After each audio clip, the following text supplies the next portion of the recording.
Hi guys, welcome to this week. Okay, so let's get into it. So we're going to look into the feminine energy, the masculine energy, and union energy. And just so you know, this is, we both have both.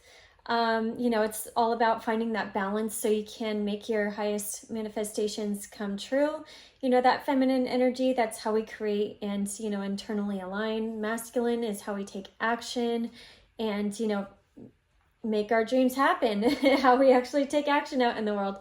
So we'll start with the feminine energy, and companion came out. So Venus is actually making a lot of aspects to the North Node and South Node. It came out, the angel of love underneath it came out reversed. So there might be like somebody that, that the feminine is releasing, because this is the last little bit of releasing when it comes to, just how we are in relationships, how we used to love in relationships, but what no longer really fits us anymore, because Venus is opposing Mars in Leo too. So Venus is a little bit more detached, a little bit more logical, a little bit more, just kind of wide view of things. And, it's kind of good, because it looks like we need to maybe reevaluate our boundaries and have maybe some of those conversations where, what hasn't been working. It can be a serious relationship, or it could be just like, an everyday relationship. Gossip came out. So it's kind of like maybe reevaluating our time, balancing out our time, so we can have more of our sense of self and be empowered with our creative energy, because the third chakra, that is, the one that's going through the mutation. So we can, go after more of what we desire and what really fulfills us. So we can be very fulfilled and just very embodied with the life that we really want to create, and personally empowered. But yeah, Venus opposing Mars, that is balancing out, and maybe going through a check. Are we how we're aligned with our heart in the masculine and how we take action? And Mars is retrograde, so we're reevaluating all of that. And then, having that, what we really truly value, and maybe what groups we really value too. Let's pull more cards a little bit about this. Angel of love and companion. Vulnerability. So maybe some vulnerability is needed in love, in a relationship. Yeah. But facing the past possibly, when it comes to relationships, and how we can love more with our hearts a little bit more open, from just that open place. As long as you're just being, very open and authentic with yourself and what you truly want, what your heart really wants, you will attract the right lover. And if you haven't been doing that, then this might be a disconnection from somebody. If your relationship has been a little bit wobbly, this would be the time where maybe it is time to cut it off and end it, because it's just not really aligning, anymore. Let's see. Anything else, actually? The Emperor. So it's really aligning with that masculine that really shows up. And, you can have a lot of connections that show up. It's funny. I keep on getting I used to live on Maui for a long time, and 6 months out of the year, there's just whales always jumping and really cute. But mating season, if you're out on the water on a boat, it's kind of terrifying. There's 9 giant whales at least, chasing a tiny little whale, female whale, way far ahead, and literally they just go, around the island until one of the males wins. But it's really kind of scary, because they the masculines bump up and hit each other, and they just it's a little ruthless. And just that's image kept on popping in my head. And maybe it's there's options and everything, and maybe you see the potential for the higher connections. But you know, and the masculine is going to be in, you know, just like balancing things out and upgrading themselves with this Mars retrograde too. So there might be a little bit of indecision, but at the same time, it's good to, you know, bring like be a little realistic when it comes to these connections. So you can really, you know, reevaluate like who's really meant for you, who's really showing up. Like you can feel the connections all you want and everything, but it's really, you got to give it time to see who's really showing up and grounding, you know, the connection. And maybe it'll take a little bit of vulnerability to see, you know, if that connection does like really show up and is like, you know, the way that you both deserve, the way that you both want. But also at the same time, I think it's going to take, you know, it could take a little bit of time and a little bit of soul searching, really getting into your heart and your soul and your vision of what you want for your future. Because this card came out. There is kind of like a death and rebirth, Thanatos. And let me read it. But this kind of reminds me of like, you know, the feminine going inward and really realizing her dreams and her visions and kind of like writing more of that down, like maybe writing more of your manifestations down and what you truly want for your future. And so you can be connected to your dream. In this new era, it's always going to be, you know, very important for you know, to constantly check in with your dream and to not make sure that you're not getting always like sucked into whoever you're with is dream and just like saying that's our dream. Like you got to check in and make sure it's your dream too. It is tempting to oversimplify death and sum it up as transformation, but the true archetypal resonance of Thanatos cannot be easily assimilated or contained. Death is ongoing and omnipresent, an internal response to the gift of birth. Witnessing the end of another being, creature, phase, or stage has deep consequences for the psyche. We are forever changed by Thanatos as it sweeps us under its wings, making us relinquish control in every form. It leaves a mark of ash upon our heart, signifying what we have touched, the cusp of the underworld, and will return to the land of living eventually. With more compassion and wisdom to share, this capacity is needed in our world. One who has faced alienation of Thanatos can face anything. When this card appears, it signifies initiation into the underworld. So yeah, feminine energy, going through a little bit of a death and a rebirth, maybe like releasing some of the past and, you know, what's just, you know, the old versions of us and the old ways that we've, you know, dealt with relationships and felt on the inside. But realize that we're constantly growing and evolving, and not everybody, you know, ends up on, you know, where we're going. You know, relationships are supposed to help us evolve into the best versions of us, and not everybody stays for the whole story. But it's important to go, you know, hermit mode and really connect to your vision, have a little bit of that isolation period, and to disconnect, like really like tune into your vision and what you want. Anything else about Thanatos? And getting clear on your emotions too. Yeah, death, rebirth of the masculine. Also, yeah, just know that the masculine is going through a death and rebirth too. So that's probably why like you can just wait for the full rebirth to happen at the same time. And while the masculine is going through his rebirth, like you can tune into your rebirth and like tune more into yourself and what you want, and just know on the other side of that, like the right masculine is just going to show up either way. Let's look into the masculine's energy.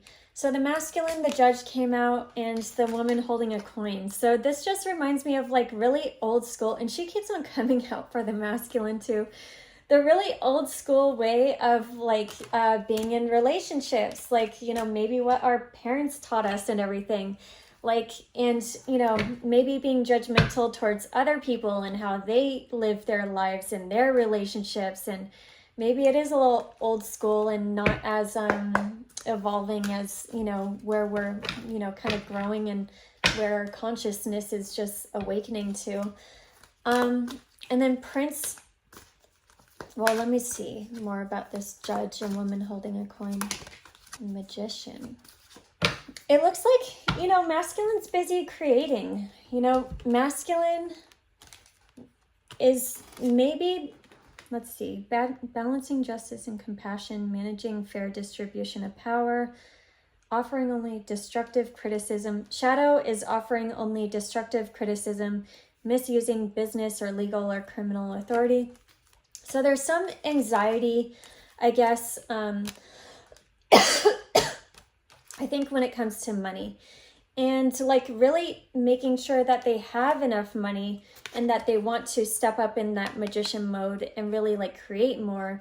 And maybe this is causing a little bit of anxiety. Actually, let me get a couple more.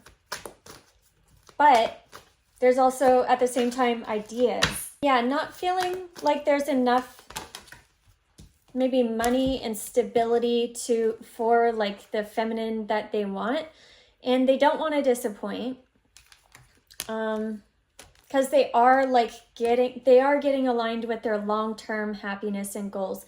So it's like there's a lot of ideas going around and a lot of like resimulating, because like this whole month is just like recalibration, integration, assimilation with all like Mercury opposite Jupiter and square Saturn. It's like us like really like going internal to match the external, to mentally like integrate and to maybe like cleanse the mental body, which is this full moon in Gemini, which I'll talk about. But we're doing all of this right now so we can prepare for the fast changes that are coming up in a couple months. So there's a lot of anxiety and just mental shifts that are happening with this, and they're not fully in tune with their long-term happiness and what that really truly looks like to them with, and they have to go internal to really like, you know, connect with that feminine energy and to really like go within, to listen to their own hearts. What does happiness and stability look like for the long term? You know, and it's really like going and getting aligned with that. So it's a little uncomfortable. And then also like, I think, you know, more of these emotions will come out with like what's, you know, really aligned with them, you know, when Mars goes back into Cancer. But also it's like releasing disappointment with maybe like what they thought like stability should look like right now, and what society says like stability and success should look like, and releasing a lot of those beliefs and everything, and how to even like achieve stability in the old school way. What can they kind of reassimilate about that? Let me see, anything else? What's this Prince? Prince came out reversed. Yeah, Empress.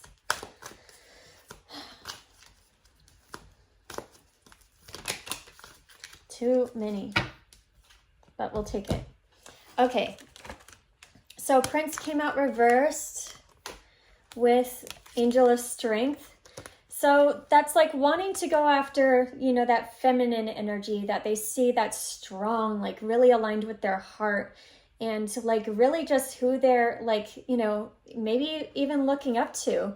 You know, there's some sort of like aspiration here, but also at the same time, like not wanting to give yet because they're not feeling like ready yet. So it is like, you know, wanting to come in, but coming, like taking it back, wanting to come in and like coming it back. So wanting to send a message of love, but also not sure if they're like fully aligned, and maybe they're, you know, could also be illusion and delusion from deceit in the ways that they've been deceived in relationships in the past. So they can really heal that, and realize that like, yeah, the right connection that might seem like, you know, too good to be true, or just like they're really like kind of pedestaling this feminine, that like it is like it does feel right, and they're testing it out and like going in that direction. But also this is like trial and error period.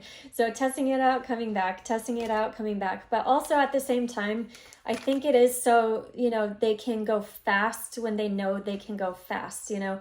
This is like, again, just that slow down, wanting to go fast, but you know, there's just no way right now. This is the time, this is the season. It's the slow down to like go fast, you know, later. Oh, and Empress came out. So Empress, angel of strength. This is wanting that feminine that does have that healthy masculine energy and that healthy like feminine energy. She has a nice balance, and it seems like she's, you know, got it. And, you know, the divine feminine too.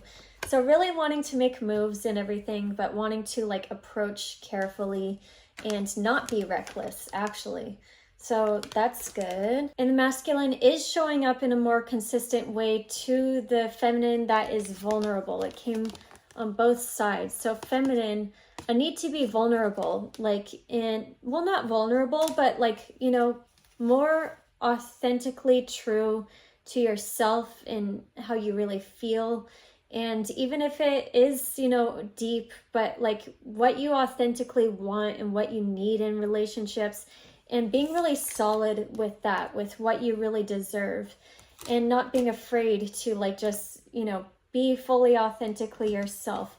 That's the feminine that they want to be more consistent with, because that's the one that feels safe, you know, to be consistent with in this new era. So union energy, the thinking woman came out reversed, and then the thinking man. So at least counterparts, you know, being logical about everything, like really thinking things out. But the thinking woman reversed, kind of like, you know, that is like getting into the heart more, you know, feminine energy, getting more into our heart instead of the mind, which is how you figure out those connections too. But there's also at the same time a need to be a little bit more vulnerable and open and authentic towards like the right emperor that really like stands up, you know, and comes like towards you. So the thinking man, like he will see that the value in you, he will see that jewel, he does see, you know, and appreciate you, and has thought a lot about this, and then wants to actually take action. But the student came out, so like it is like trial and error again, like, you know, like testing it out, seeing how it goes. And then cornucopia too, like a lot of abundance like to be gained from these like unions, which makes sense because that's just what they do. But the thinking women, like reverse too, that kind of reminds me, Neptune is direct now. So it's like being realistic again, like what was the old dream, but how many times like the old dream had to be renewed. So like the new dream can really happen. But like, yeah, Neptune direct, it is like mystical, magical, creative. It's like, you know, connected to the spirit and everything.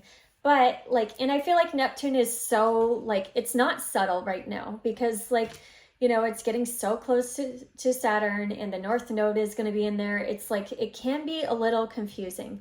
And that's how we are all like, you know, for us to really get into this union energy, we do need to get into the feminine and into our internal world and into our inner compass, and see like how we can be more connected with the oneness that of everything that is. So we can like build up that discernment for these confusing times right now. And it's okay if like a dream gets popped. We just have to dream a new dream, dream a bigger dream. But it's up to us to realize like when a dream like has failed, to like realize we need to move on. And we do need to, you know, be more open and vulnerable with where it hasn't worked, and like truthful to ourselves, so we can be a little bit more realistic with our dreams moving forward. But yeah, so realize what dreams aren't coming true, so changes can be made. And this just looks like a new beginning either way. So it's kind of exciting. Let me see anything else about the thinking woman. Okay, Queen, yes, Queen of Pentacles. And thinking man. Oh, I love that. Yeah, okay, so union, feminine energy, like knowing her worth now, knowing her value, not accepting less of anything. And, you know, someone who knows their worth and their value can be more open and vulnerable with what they truly do want in a partner that they can go deep with. And the thinking man, like actually not being so logical, wanting to reach out, you know, with Mars and Leo, that's all about, you know, being connected to the heart. Masculines being connected to their heart more, moving forward. So love that. And then we have Mercury Direct. So there's going to be just more clarity when it comes to our beliefs and having stronger beliefs moving forward. Our big picture beliefs too, like that higher, wider, optimistic vision, what's inspirational, what's like lighting us up. So we can like speak more of our authentic truth to everyone in our lives and not be afraid to speak our beliefs, even if they're a little crazy, which I do. And then full moon in Gemini, I love this because I feel like this is cleansing the mental body of everywhere, every logical way that we have gotten stuck before, because logic actually doesn't exist. Like, I don't know if you know, but like logic actually doesn't exist. Logic changes like everywhere, like different dimensions, like logic is actually a made up thing. So we kind of like, you know, abide by logic here. So like it is kind of like getting into our own logic and our own truth and everything, and so like cleansing out what logical beliefs or mentalities that we had like don't really fit with us anymore. So I love this, the stone, like getting the wisdom from the inside, and this came out last week too. And the gem, like inside, like we have been through it, you know, with that Pluto and Capricorn. We have hardened, we know our value, we know our worth, we know what we do want and what we don't want. And it is all about, you know, getting into that shiny bright spark within us, so we can go after more of what we want and create the dream, and, you know, get rid of anything that has been stopping us from doing that in the first place. And I love I've been loving Donald Walsh, you know, this whole like Sagittarius season, because it is like we all have natural abundance within us. It's like, what do we have to offer others? Like we actually do just need to be. And what we can do for this, like a really good manifestation, is that you can list out what you have to offer others, and you know, they will give you whatever you want. There's something that you have to offer others that have a ton of what you want, that will give you what you want. So this is a really powerful manifestation thing with like listing out what you have to give people, because it's not just about us, it is about everybody else too. And when we connect to what we have to give other people and what we have to share to the world that nobody else has, it's only us that has it, then we can find our natural abundance that we don't need to struggle for, and we don't need to strive for, and we don't need to strain for it. We can have that nice, easy flow of abundance when we're just being. And it is about every life that we touch, you know, for that abundance too. So it's important to include others in your manifestations.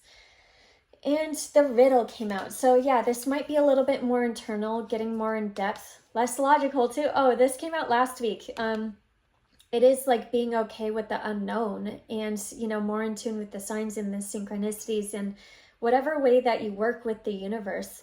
So you can like really get in touch with the wider scope of things, and, you know, just like zoom out. Like, you know, there can be so many tiny things that bug us with, you know, Gemini energy in general, and so many tiny little blocks and everything.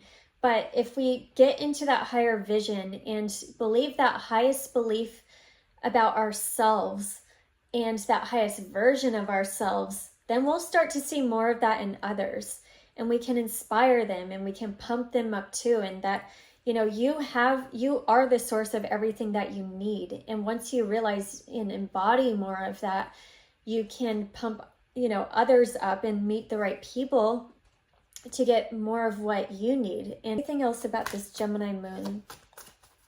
I kind of do like this though, because it is very nostalgic. So it is, yeah, like the Devil reverse came out. So it is like when you do believe that highest version of yourself and how far you have grown and how far much you have evolved, that you don't need to get stuck in old karmic loops and patterns anymore. Like, we are strong enough to go back to other situations and other people and revisit the past. I mean, Mercury retrograde is done, but like, revisit the past and recognize the new version of us, and that we don't need to bend, you know, back down to the past. Like, we know who we are now, and we can be that highest version of ourselves. And I also kind of see this as uniting the heart and the ego, like, you know, so we can really just embody all of that. And yeah, but yeah, not doing it from the logical sense, not doing it from the mind, not doing it from unhealthy ego. It is literally from being that highest version of yourself, and wanting to spread just more love to the world, you know, love, unity, like let the right connections come in and everything.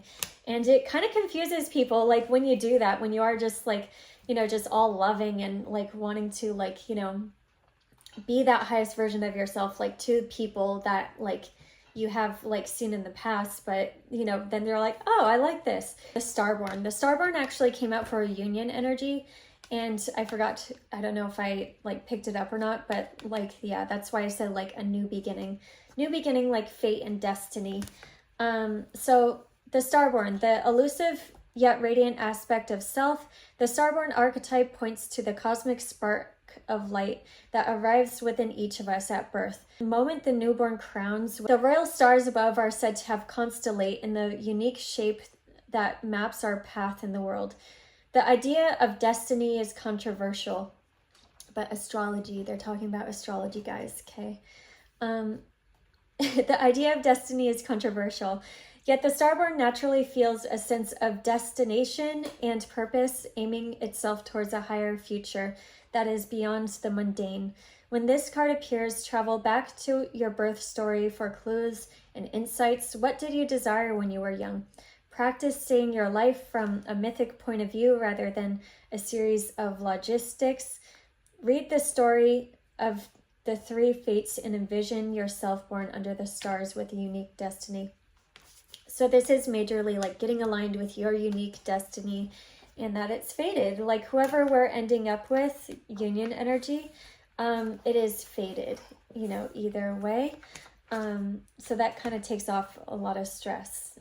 So the gem, there are infinite names for the gem. It is also known as the jewel, the star, the talent, the gift, the gold, one thing is for certain, that it is found very deep within a substance that is much unlike it.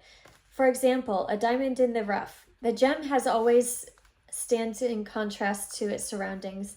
You can find it when you are amongst comforts and pleasantries.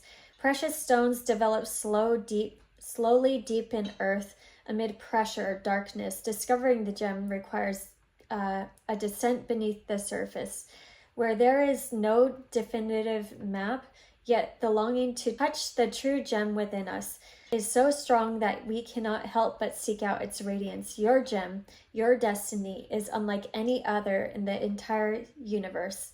Keep digging. So yeah, it is going underneath every hardened exterior that we've built up.